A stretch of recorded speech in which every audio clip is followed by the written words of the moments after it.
안녕하세요. 비호성형외과 성형외과 전문의 손유성 원장입니다. 사람마다 흉곽, 굴곡에 따라 가슴 모양이 조금씩 다르다는 것을 알고 계신가요?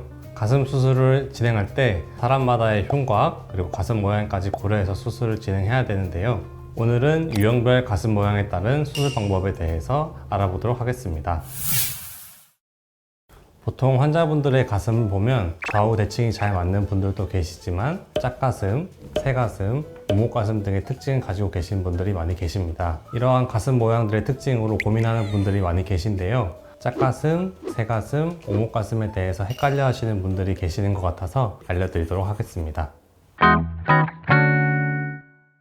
짝가슴의 경우에는 현재 이제 비대칭이 있다는 건데, 그 비대칭이라는 거는 흉곽의 높이, 흉곽의 너비, 가슴 자체의 볼륨의 차이가 있는 경우가 있을 수 있습니다. 가슴의 볼륨에만 차이가 있는 경우에는 작은 쪽에는 큰 보형물, 큰 쪽에는 작은 보형물 넣어서 양쪽 대칭을 맞춰볼 수가 있지만, 다른 흉곽의 높이나 너비 같은 차이가 같이 있는 경우에는 세 가지를 모두 고려해서 수술을 해야 만족스러운 결과를 얻을 수 있습니다. 그래서 흉곽의 높이랑 너비 같은 것들이 다른 경우에는 흉곽의 높이도 같이 맞춰줘야 되기 때문에, 이런 경우에는 너비가 같은 보형물이라고 하더라도 조금 더 높은 보형물을 한쪽에 넣어서 양쪽 흉곽의 높이를 맞춰주는 것이 결과적으로 조금 더 대칭을 맞춰주는 모양을 만들 수 있는 거라고 생각합니다. 그런 비대칭 이외에도 밑선의 높이가 다른 분들이 계신데, 밑선의 높이를 맞춰주기 위해서는 우리가 수술 끝나고 마지막에 밑선을 고정하는 과정이 있는데, 이때 밑선이 낮은 쪽은 조금 위로 올려서 흉곽에다 고정을 해주고, 밑선이 높은 부분은 조금 아래쪽으로 내려서 흉곽에 고정을 해주면 밑선의 비대칭을 어느 정도 맞춰줄 수 있습니다.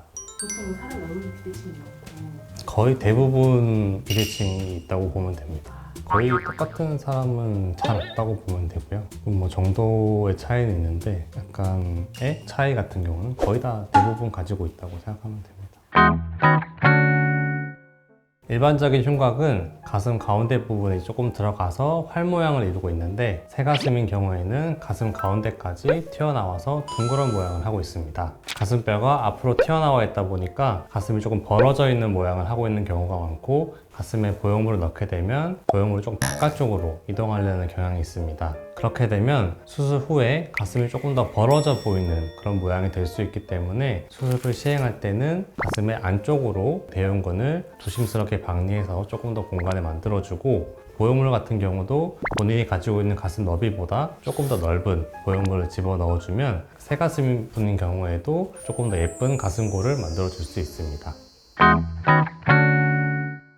오목가슴 같은 경우는 흉골도 안쪽으로 들어가 있고 늑연골도 같이 안쪽으로 들어가 있는 모양을 하고 있습니다. 그리고 이와 함께 유두도 조금 가운데로 몰려있는 경향이 있는데요. 이러한 경우에는 가슴 보형물이 점점 안쪽으로 이동할 경향성이 있기 때문에 우리가 수술할 때는 가슴 가운데 쪽 대흉근의 박리를 조심스럽게 해야 되고, 양쪽 보형물 사이에 적절한 거리를 유지해 주는 것이 중요하겠습니다. 그리고 보형물을 선택할 때도 가슴의 너비에 맞는 적절한 보형물을 선택해야지, 너무 넓은 보형물을 선택하게 되면 가슴이 더욱 몰려 보이고 가슴이 하나처럼 보이는 유방합체증이라고 하는 그런 증상도 생길 수가 있기 때문에 본인의 가슴의 너비에 맞는 보형물을 선택해야 됩니다. 네, 오늘은 가슴 유형들과 그 유형별로 수술 방법에 대해서 설명을 드렸습니다. 가슴 모양과 흉곽 모양에 특이점이 있으신 분들은 성형외과 전문의가 조금 더 디테일하게 분석을 해서 그거에 맞는 적절한 수술 방법을 세워야 수술 후에도 만족스러운 결과를 낼 수 있고, 재수술 없이 한 번의 수술을 끝낼 수가 있겠습니다. 지금까지 뷰성형외과 성형외과 전문의 손유성이었습니다.